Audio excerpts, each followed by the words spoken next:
teu altar, nós queremos derramar a nossa alma diante de ti. Dizer: usa-me. Venha falar conosco nessa noite, para que possamos colocar em prática a tua palavra, Senhor. Que não sejamos somente ouvintes da tua palavra, mas praticantes da tua palavra. Em nome do teu Filho amado, Jesus. Amém. Pode sentar.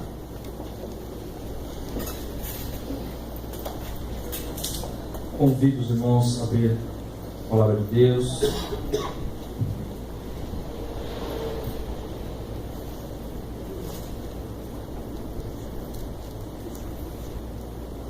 O texto de Números 1 a 6.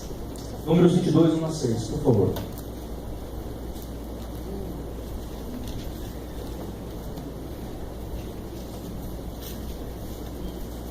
Números, capítulo 22, de 1 a 6.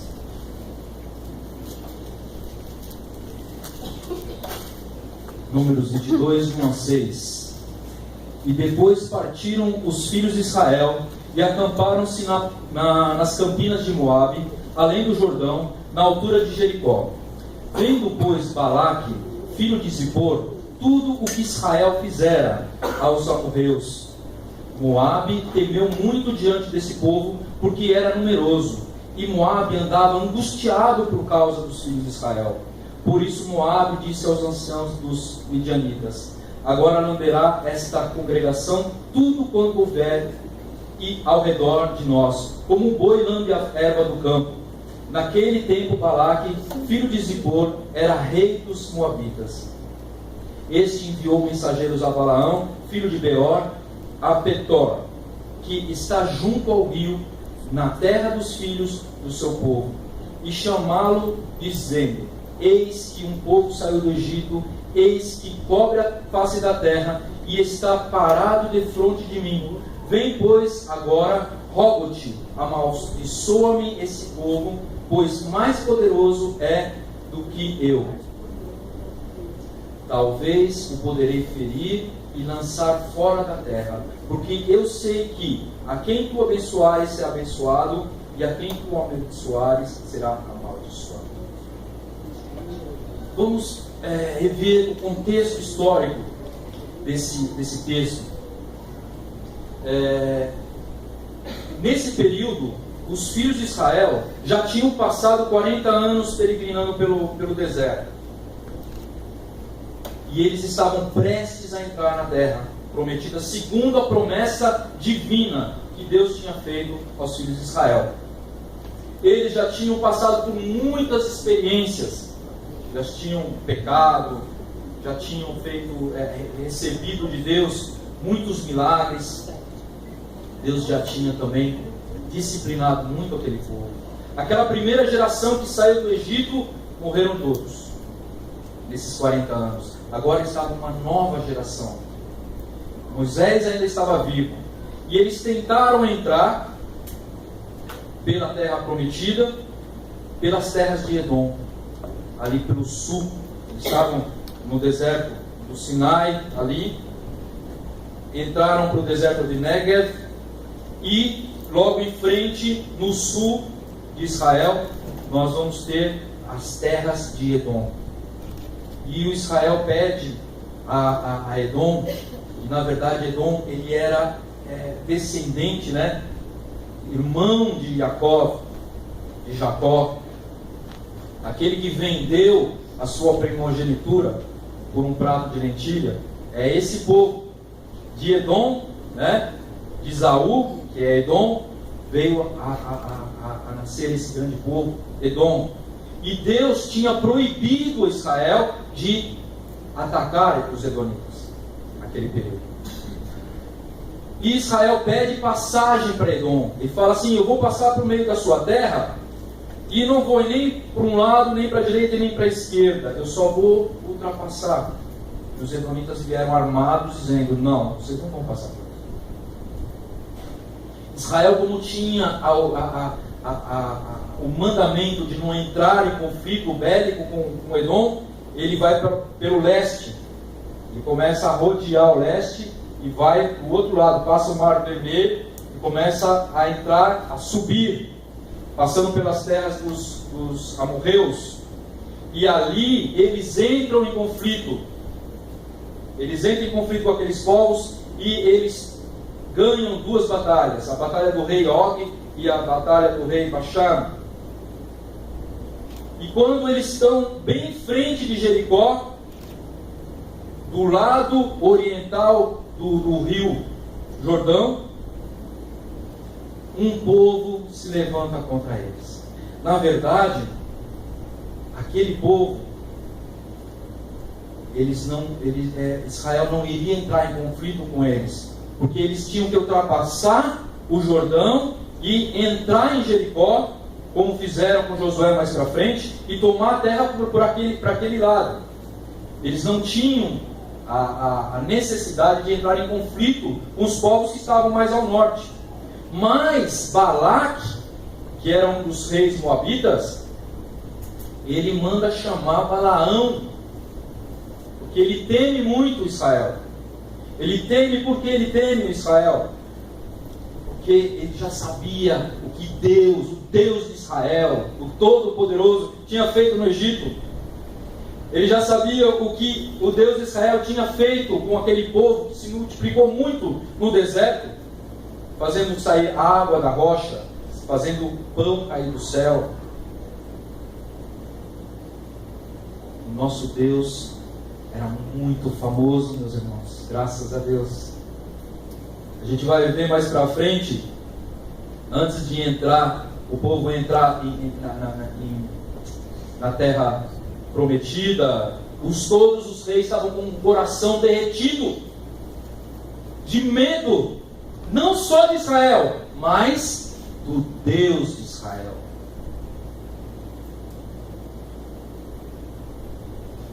E quando os filhos de Israel estavam para cumprir o mandamento de Deus, o mundo espiritual se mobiliza. Eles não iam lutar com Moabe, eles iam entrar na terra. Mas o que acontece? Quando nós estamos para cumprir um propósito divino, o mundo espiritual se levanta. Isso é uma realidade que nós temos que ter. Nós falamos muito de missões. Quando uma congregação está ligada a missões, ela sofre porque o mundo espiritual se levanta contra ela. Estou mentindo, pastor? Quando você está dentro dos propósitos de Deus, cumprindo os propósitos de Deus, saiba que você está em guerra. Se você está acomodado, esquentando o banco, o inimigo não vai fazer nada contra você. Se você está se sentindo assim, cuidado. Ninguém chuta cachorro morto.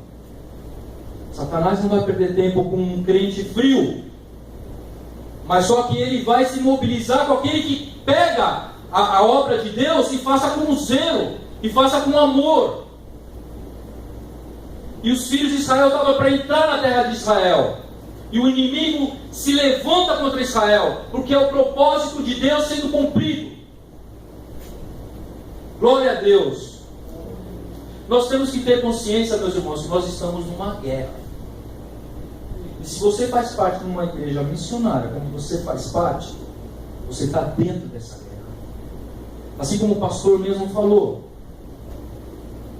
se você não pode ir no campo missionário, sustenta com oração, sustenta com sua contribuição.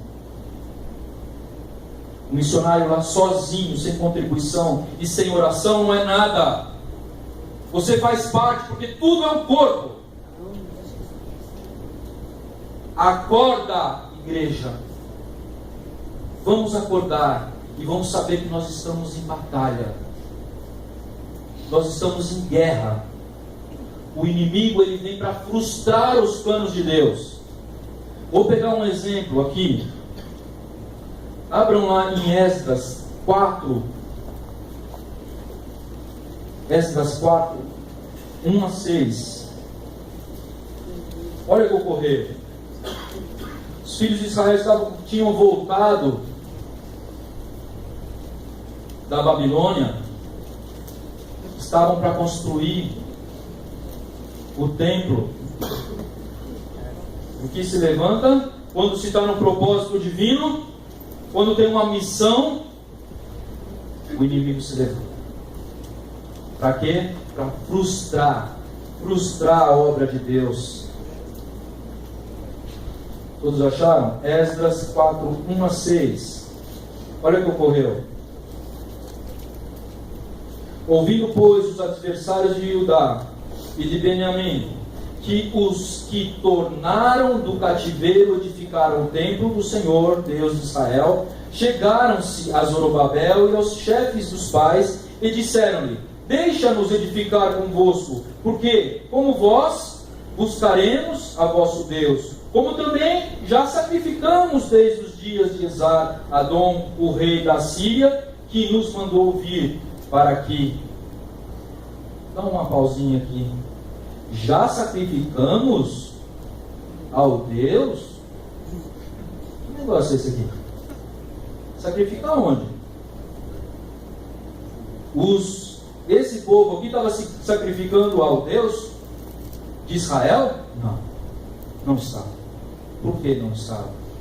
Porque só se pode sacrificar a Deus, uma vez que tem templo, no altar lá em Jerusalém, no Monte Sião, e não no Monte Gerizim, como eles faziam, e não com ídolos, não com poste de ídolos, não com uma religião contaminada pela idolatria. Por isso que os filhos de Israel não quiseram que esse povo construísse junto com eles o Beit HaMikdash, o templo sagrado. E assim, porém, Zorobabel e Yehoshua e os outros chefes dos pais de Israel disseram: não convém que vós e nós edificamos a casa do Senhor, mas somente nós edificaremos ao Senhor Deus de Israel, como nos ordenou o rei Ciro da Pérsia. Todavia o povo da terra debilitava as mãos do povo de Judá e inquietava-os no edificar. Olha, o povo fazia o que? Debilitava as mãos. E alugaram contra eles conselheiros para frustrarem o seu plano todos os dias do rei Ciro da Pérsia até o reinado de Dário da Pérsia. Ou seja, os inimigos contrataram pessoas para se infiltrar no meio dos filhos de Israel, para frustrar o trabalho, para atrapalhar o trabalho de construção do templo. É isso que Satã faz conosco. Frustra os nossos planos quando nos levantamos para fazer a obra de Deus. Ele não pode atacar diretamente a nós muitas vezes, mas ele usa artifícios. O homem espiritual, Paulo diz, conhece as coisas espirituais. Ao homem espiritual, ele conhece, ele discerne espiritualmente as coisas. Quem não é espiritual, acha que é normal, acha que é uma coisa natural. Mas quem é espiritual, conhece as coisas espirituais, olha com um olho clínico e sabe quem está trabalhando ali, e sabe como fazer. É isso que nós temos que aprender, meus irmãos. Saber que nós estamos em guerra. Sabemos que o inimigo tem como objetivo frustrar os planos de Deus nas nossas vidas. Paulo diz que a nossa guerra não é com a carne e nem com o sangue, mas é com principados e potestades.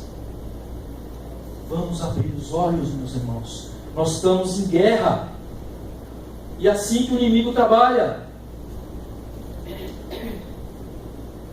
O rei moabita chega e manda chamar Balaão. Por quê? Porque ele reconhece o potencial de Israel, reconhece o Deus de Israel, sabe quem está do lado de Israel, que é um Deus todo-poderoso. Agora, muitas vezes nós não reconhecemos isso. O inimigo reconhece o nosso potencial e nós mesmos não. Quando fala, irmão, você vai lá? Ah, não sei se eu vou conseguir. Aquele desânimo. Irmão, precisamos contribuir para missões. Graças a Deus aqui o povo tem uma visão boa. Vocês têm contribuído. Dou glória a Deus. Mas muitos por aí não têm essa visão, meus irmãos. Quando fala de contribuição, já começa a querer mudar de assunto. Não é verdade? Os inimigos de Israel conhecem o nosso potencial. Muitas vezes nós não temos a noção da força da nossa oração, meus irmãos. Nós não temos noção. Nós temos que valorizar isso. Porque às vezes o próprio inimigo valoriza. Sabe que não pode tocar em nós. Mas a nossa oração tem poder. O nosso jejum tem poder, meus irmãos. Porque o poder não está em nós, mas naquele que está conosco. O sangue do Messias que cobre a nossa vida, que nos perdoa, que nos purifica.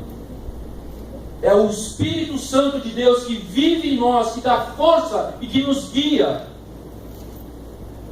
Que Paulo fala, temos a vitória é certa.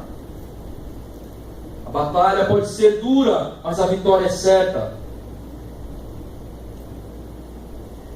Nós podemos ver vários pecados que o povo de Israel fez no deserto.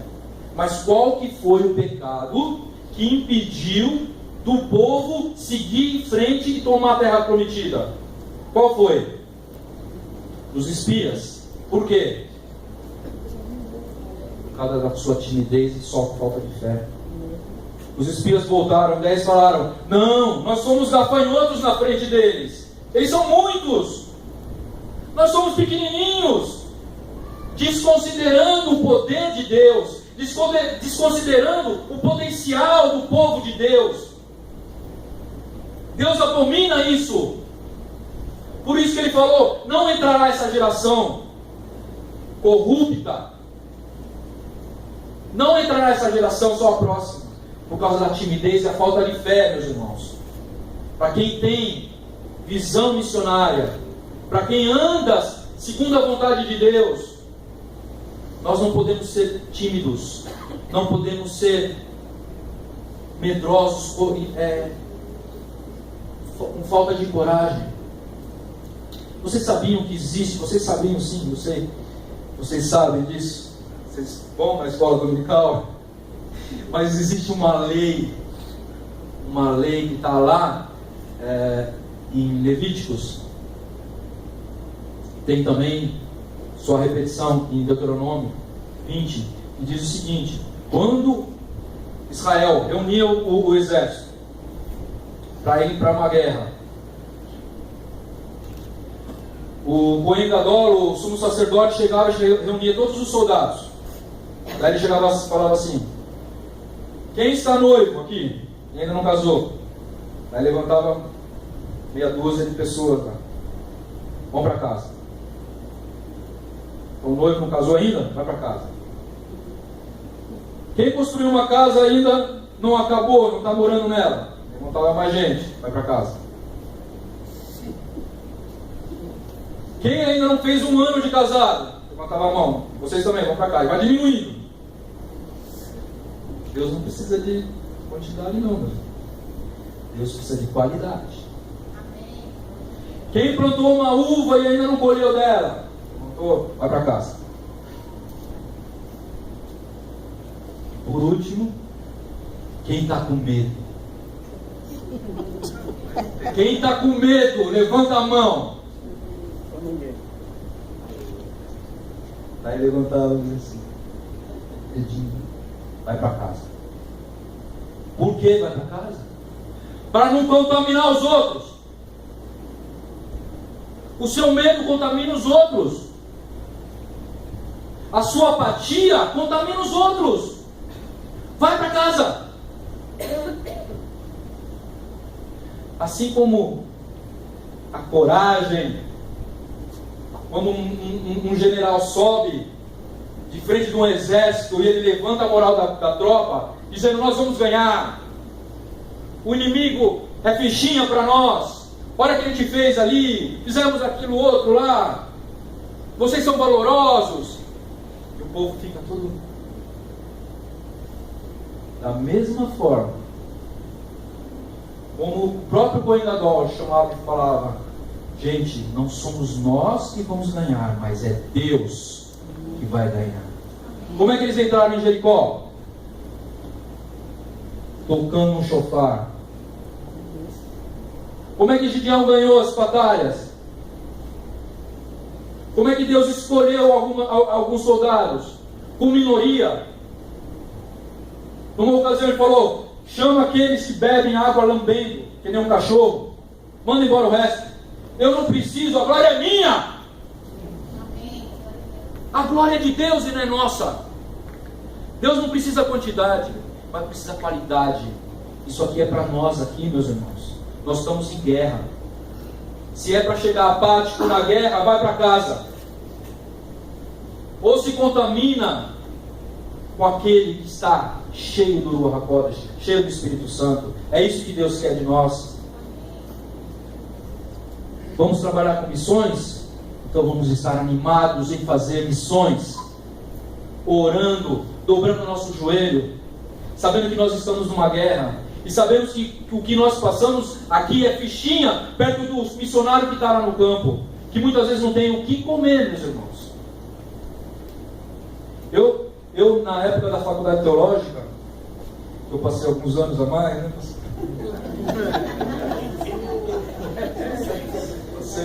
Era para fazer 5, acabei fazendo um pouquinho mais, ainda faltou um pouco, depois eu fui me informar mais para frente. A gente via, gente, os missionários, aqueles que estavam estudando para missionários.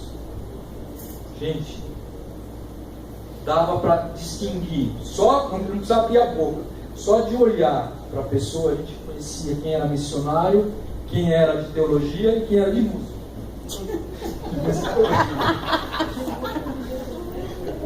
Irmãos, o chamado missionário é algo maravilhoso. É maravilhoso. A gente vê muitas histórias de pessoas que deixam a sua terra e vão viver lá no meio dos índios. No caso da Rutinha, que passou alguns anos lá também. Sai do conforto da sua casa e vai para um lugar onde muitas vezes corre risco de vida. Quantos missionários perderam a vida? E nós, no conforto aqui, nós podemos estar junto com eles lá. Quando nós entendemos que nós estamos numa batalha, que precisamos, necessitamos de dobrar o nosso joelho e orar por eles. Porque a nossa oração tem força, meus irmãos. O nosso jejum é válido diante de Deus, se for feito com todo o nosso coração. Nós estamos numa batalha. Vamos entrar no próximo ano agora. Como é que você está? Como é que você quer entrar nesse ano? Apático ou com ousadia? Deus gosta de homens ousados e mulheres ousadas.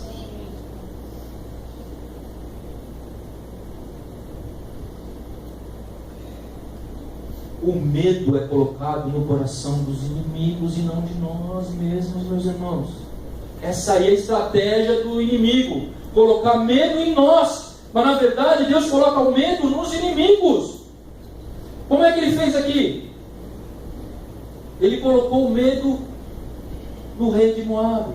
Ele colocou medo em todos os habitantes de Jericó. Ele colocou medo em todos os reis da terra. Eram muito numerosos. Um homem, quando vai lutar, ele está com medo e treme. Ele pega a espada e deixa cair no chão, e pega de novo e cai de novo. O homem de Deus não. Tem que ser firme, valente. E nós temos que ter essa postura diante de Deus. Se permanecermos firmes, é impossível perder. Não é verdade? O nosso general é Jesus. Ele que vai à frente. É impossível perder uma guerra. A gente pode sofrer nas batalhas. A gente pode ralar o joelho. A gente pode ter que se levantar e bater a poeira. Mas a gente tem certeza que lá na frente é vitória. Isso é certeza absoluta. Lá em 1 João 5,4 diz o seguinte: que o que vence o mundo é a fé. A nossa fé que vence o mundo. Então, se a gente se manter na fé, sabendo que Deus está nos levando como um instrumento, porque a gente está fazendo a obra de Deus, meus irmãos, não é a nossa obra, não é a nossa vontade, é Deus querendo fazer algo e usa o homem. Os anjos queriam fazer isso. A palavra de Deus diz, os anjos anelam falar de Deus, do Messias, de Jesus, obra que os anjos anelam fazer, mas a eles não é para isso, mas nós somos para isso, nós fomos criados para isso. Então, quando Deus quer fazer uma obra, Ele usa você. Nessa própria história que nós vemos aqui, eu nem vou ler essa parte. Deus usou uma mula para falar com Balaão. Deus usa quem Ele quiser. Jesus mesmo falou. Alguns líderes na época falando: nós somos filhos de Abraão. Nós somos filhos de Abraão. Temos a salvação direta de Deus. E Yeshua falou. Yeshua é Jesus em hebraico. Yeshua falou assim para eles: as pedras clamarão se vocês não clamarem. Deus faz clamar as pedras. Se nós não fizermos a nossa parte, as pedras farão. Se nós não fizermos a nossa parte, Deus tira e coloca outra no lugar. Como o pastor diz, ninguém substitui. Nem eu, nem você. Nós temos uma missão para cumprir.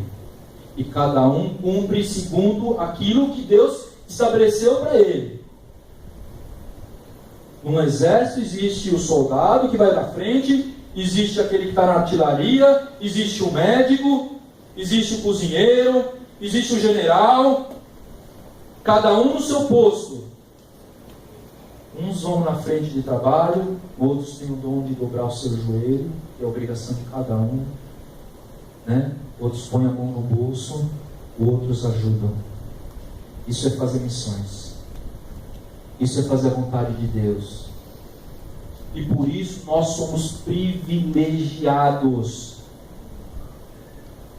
Nós somos privilegiados de poder participar dessa obra, meus irmãos. 80 anos passa rápido, como diz o Salmo. Salmo 90, Salmo de Moisés. Um ano já se passou. Vamos entrar no outro ano. Passa rápido. Se você não fizer a obra de Deus, outro vai fazer. Vamos acordar que nós estamos numa guerra espiritual. Voltando aqui um pouquinho à história. Balaque manda chamar Balaão. Balaão chega e fala para ele: ó, só vou falar aquilo que Deus mandar eu falar. Balaão, na verdade, não era um profeta de Deus. Ele era um feiticeiro. Mas ele conhecia o Deus de Israel. A gente vai entender isso lá em Números 24.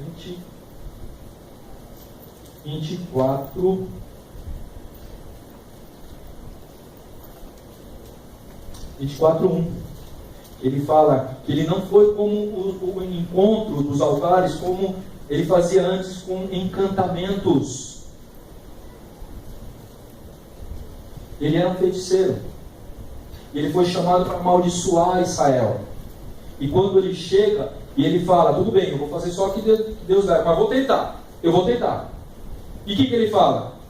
Me constrói 7 altares, e cada altar eu vou sacrificar 2 animais em cada altar. Ele sobe em cima das montanhas e consegue olhar o povo de Israel e sacrifica, e na hora de pronunciar a maldição, Deus coloca nele um outro espírito e ele abençoa. Vocês conhecem a história? Gostaria de analisar essas bênçãos. Olha só, a primeira está lá em Números 23, 8 e 9. Eu tenho aqui escrito, aqui foi pouquinho. Eu vou ler, vocês podem escutar. Olha que Bilam, que é Balaão, falou: como amaldiçoarei o que Deus não amaldiçoa? Só que ele estava proferindo isso. E como denunciarei quando o Senhor não denuncia? Porque do cume das penhas o vejo Israel, e dos outeiros o contemplo.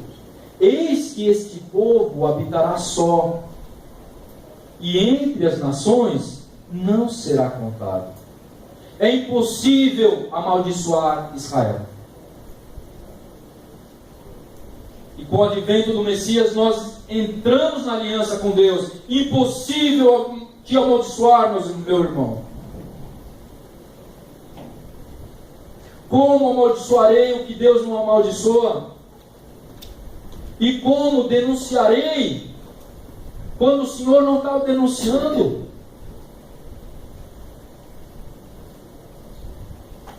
Bem-aventurado o povo cujo Deus é o Senhor. Salmo 145. Que lindo.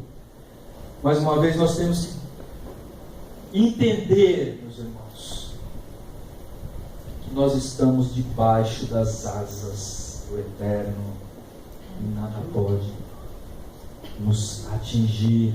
Aleluia. Nada pode nos atingir. Satã chegou diante de Deus, falou: tenho visto teu servo Jó, toca ali a carne que ele vai te negar. O que Deus falou? Ele é fiel. Toca somente aonde eu te mando. Ele não tem autorização de tocar na sua vida. Não tenha medo. Yeshua pagou com o sangue dele, um preço muito precioso por cada um de nós. Ninguém tem domínio sobre a sua vida.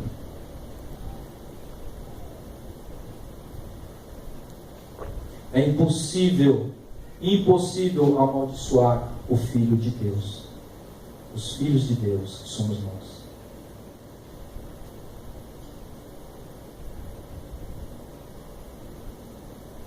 E aqui também ele coloca na bênção dele: eis que esse povo habita só, e entre as nações não será contado. Aqui a gente tem que ver o contexto.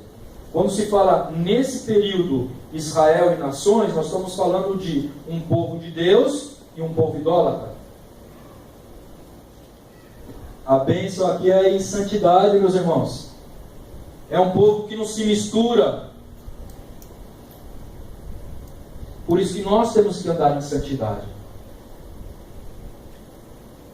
Yeshua falou para a gente, orando a Deus, falou o seguinte: não peço que tire do mundo, mas livre do mal. Por que não tira do mundo? Porque nós somos a luz do mundo. Porque nós somos o sal da terra. Porque nós precisamos cumprir os nossos propósitos diante de Deus, até o dia que Ele nos leva. Mas por enquanto nós somos instrumentos nas mãos de Deus. Isso é missões, meus irmãos. Você pode fazer missões aqui mesmo, com o seu vizinho, dentro da garagem do seu carro, do seu apartamento, do seu prédio, na escola. Ali você faz missões.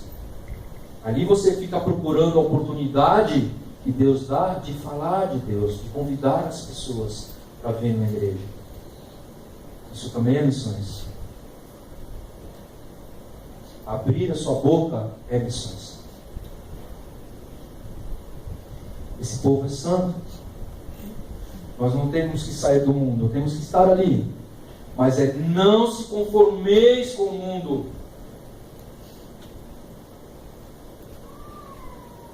Não se deixar conformar, tomar forma de mundo. Muitas vezes eu vejo coisas, às vezes na internet, patéticas.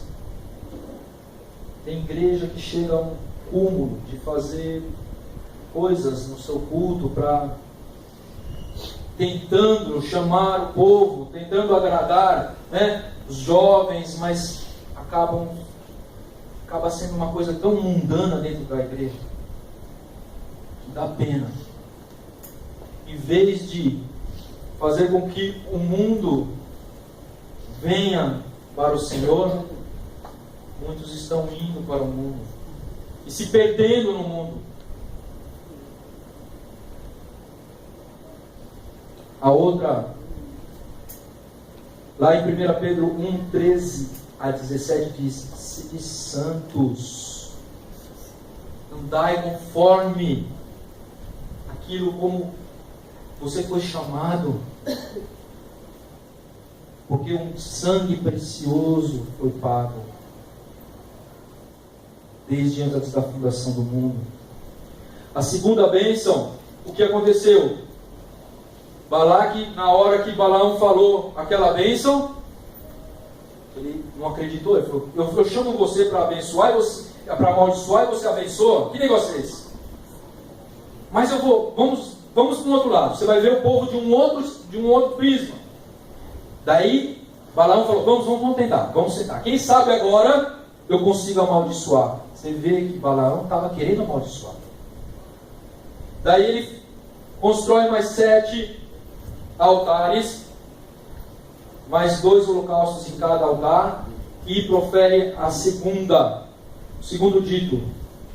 E o que sai da boca de Balaão é o seguinte: Deus não é homem para que minta, nem filho do homem para que se arrependa. Porventura diria ele e não faria?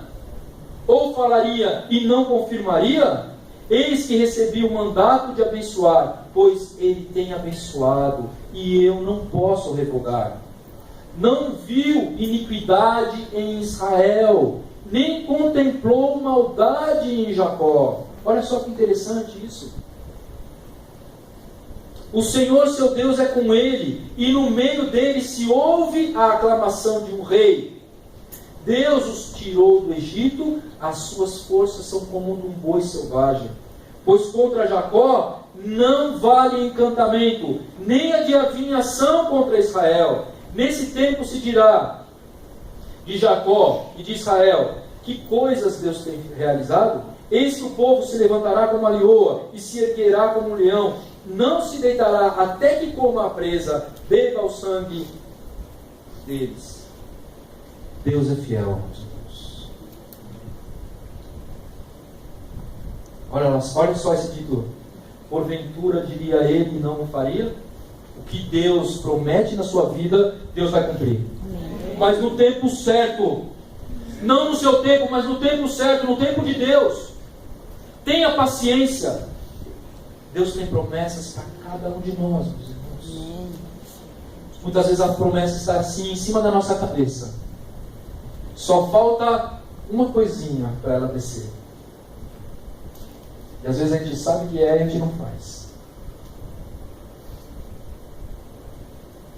Só falta uma coisa. Mas muitas vezes a gente fica doente, achando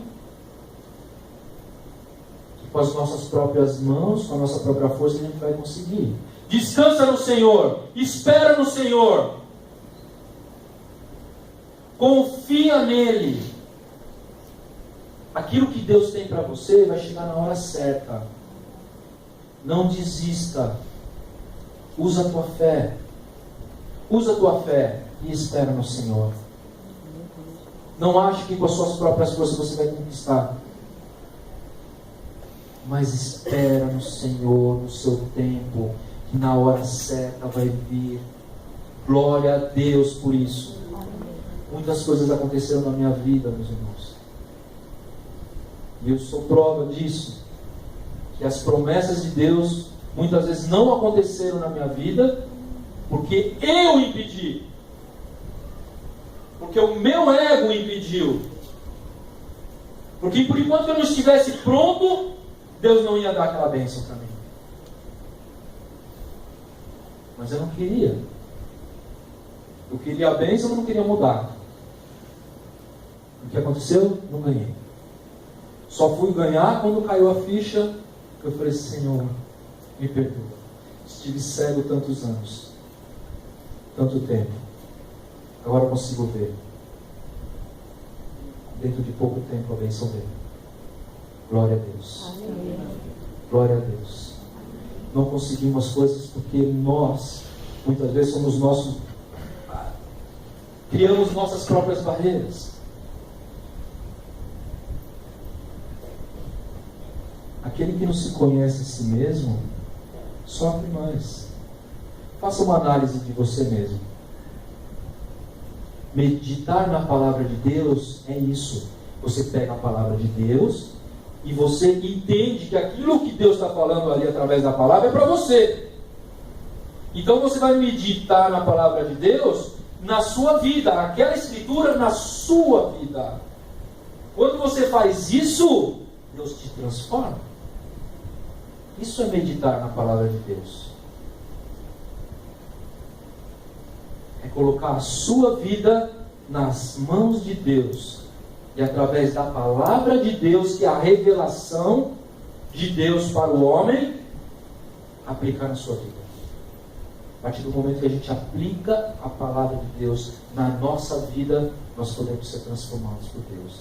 Nós somos quebrantados pela palavra e conseguimos dar segundo a vontade dele. Deus é fiel. Ele perdoa. Olha só que interessante. Não viu iniquidade em Israel. Não viu iniquidade em Israel. É até engraçado, né? Se a gente for ler todo o texto do deserto, quantas vezes Israel pecou, meus irmãos? Muitas e muitas vezes. Reclamaram que não tinha água. Reclamou que não tinha pão. Queria voltar para o Egito porque estava com saudade da cebola. Alguém pode ter saudade de cebola, né, meu Deus? Ah, sim. Coisa, né? Que Deus manda codorniz, manda coisas. Teve rebelião, quiseram puxar o tapete de Arão, Oré. E aqui está dizendo que Deus não viu iniquidade em Israel. Não viu iniquidade em Israel. Graças a Deus, meus irmãos. Deus olha para você e não vê você. Vê o sangue do Mashiach sobre você. Fala, eu declaro que você é justo. Sem pecado. Por causa de Jesus. Quando Deus perdoa, não é que nem nós, não. A gente perdoa, o irmão, beleza, perdoa, não, tudo bem. Amanhã, a gente já olha assim, mas meio torto, né? Será que vai fazer de novo? Não é? Deus perdoa de verdade. Deus perdoa e não lembra mais. Olha o texto que diz, Miqueias 7,19, eu acho maravilhoso esse texto, que diz que o seguinte, que Deus colocará os nossos pecados e jogará no fundo do mar. Agora se a gente volta lá na época de Miqueias, certo? E quando fala que está no fundo do mar, hoje a gente pode pegar um tubo de oxigênio e ir até o fundo do mar, né? Mas naquela época não. Então o que quer dizer isso? Quando se joga no fundo do mar é irrecuperável, não dá para voltar mais. Você jogou lá, acabou. Está nas profundezas. Deus não se lembra mais. Então nós temos que também nos conscientizar que o sangue de Yeshua, HaMashiach, Jesus Cristo, nos purifica de todo o pecado. Glória a Deus. Todo o pecado. Se você está com alguém buzinando no seu ouvido, falar você não merece, Você pecou lá em 1922. Não dê ouvido a isso. Você já foi perdoado em nome de Jesus. Glória a Deus. Deus não te imputa os pecados. Se alguém me acusar, é Satã. O próprio nome Satanás, em hebraico, quer dizer acusador. É o que ele mais sabe fazer. E quando ele quer frustrar os planos de Deus, ele vai te acusar. Você não merece, você não tem capacidade. Lembra que você fez ali? Lembra que você pegou algo lá? Lembra que você fez isso? Lembra que você fez aquilo? Lembra que você não é nada? Eu posso não ser nada, mas aquele que está comigo pode tudo. Glória a Deus. Tudo posso naquele que me fortalece. Aleluia. É o Senhor que vai na nossa frente. Ele é o nosso general. Ele é o que nos protege. E a última, para finalizar, porque eu acho que meu tempo deve estar estourando. Ele fala assim, em Números 24, 5 a 9. Quão formosas são as tuas tendas, ó Jacó, e as tuas moradas, ó Israel. Em hebraico é muito lindo. Fala assim: Matovu Halecha Yaakov Mishkinotecha Israel. Seus ribeiros se estendem como os jardins à beira dos rios, como as árvores de sândalo. O Senhor os plantou como cedros junto das águas. De seus baldes manarão águas, e a sua semente estará em muitas águas. Ali quando fala de semente junto à corrente de águas, de árvore junto à corrente de águas, diz que Deus é que nos alimenta, que nos dá o sustento.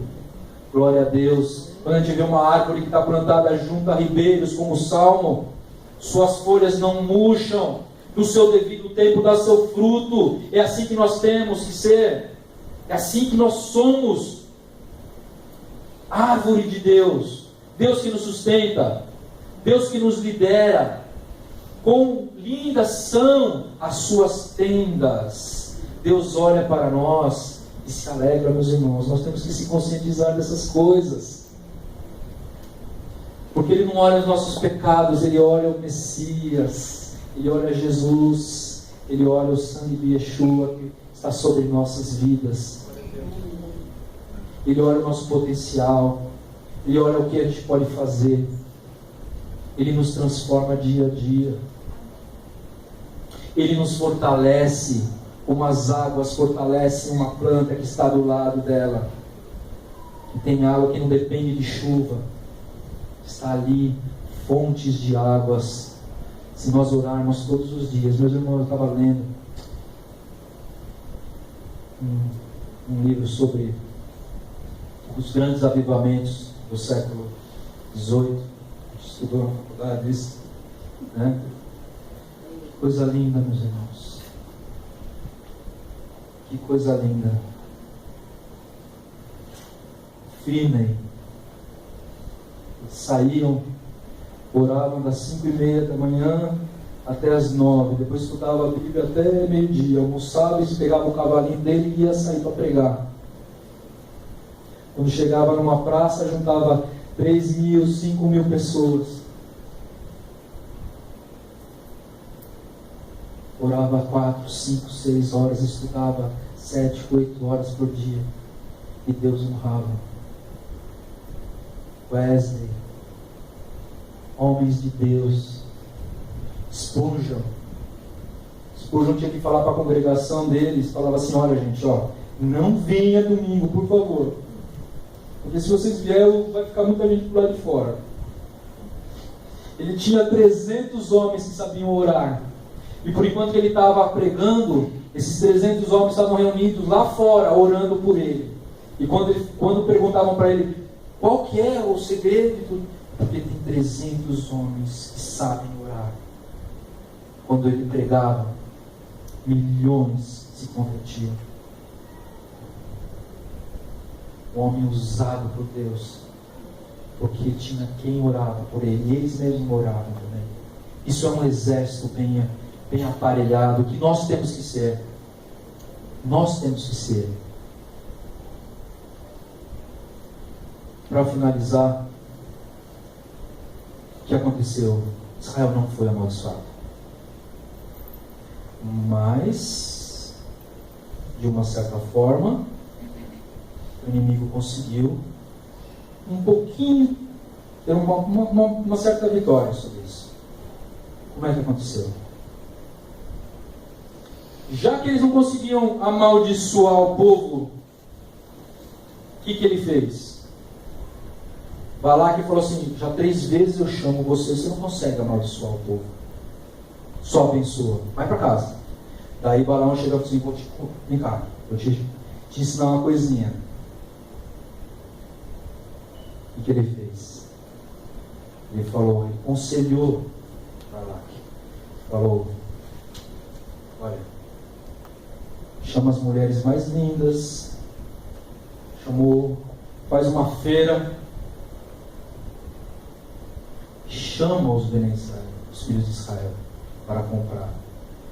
A gente vê no relato, não vou ler por causa do horário, o que aconteceu, que os filhos de Israel nem estavam sabendo de nada, estavam tentando amaldiçoar e não conseguiam, e isso para os nossos dias a gente sabe que acontece. Quando a gente está no caminho de Deus, o mundo espiritual se move e a gente muitas vezes nem sabe o que está acontecendo. A gente tem consciência, mas não sabe o que está acontecendo. Os filhos de Israel nem estavam sabendo que fizeram aqueles altares, que chamaram Balaque, não sabiam de nada. Mas só que o texto diz o seguinte: e os filhos de Israel se juntaram com as filhas dos midianitas e se prostituíram. Aí veio uma peste e matou, se não me engano, 24.000. O que Balaque não conseguiu com as maldições, ele conseguiu fazendo o povo pecar. Isso é uma grande lição para nós. Porque Paulo diz que nada pode nos tirar das mãos de Deus. Nada. Nem altura, nem profundidade, nem anjos, nem potestades. Mas se você quiser pecar, você fica exposto. Ninguém pode tirar você das mãos de Deus, só você mesmo. Quando Israel peca, daí Deus disciplina e o povo perece. O que nós temos que aprender com isso? Fidelidade. Fidelidade. Fidelidade é andar nos caminhos do Senhor, de cumprir a sua vontade, de conhecer a si mesmo, conhecer tudo isso que nós falamos. Ele é que nos cuida de nós. Nós temos que saber que existe uma guerra espiritual, meus amigos. Temos que saber do nosso potencial. Nós estamos em guerra, mas aquele que está conosco é maior daquele que está no mundo. Nós temos que ser servos fiéis, obedientes e zelosos da palavra de Deus. E se a gente permanecer firme, a vitória é certa. Nós temos que saber que Deus nos protege, Deus nos santifica. É Ele que nos sustenta como as águas junto das árvores. Ele é que nos perdoa e joga os nossos pecados no fundo do mar, que a gente não tem mais lembrança. Se Ele não lembra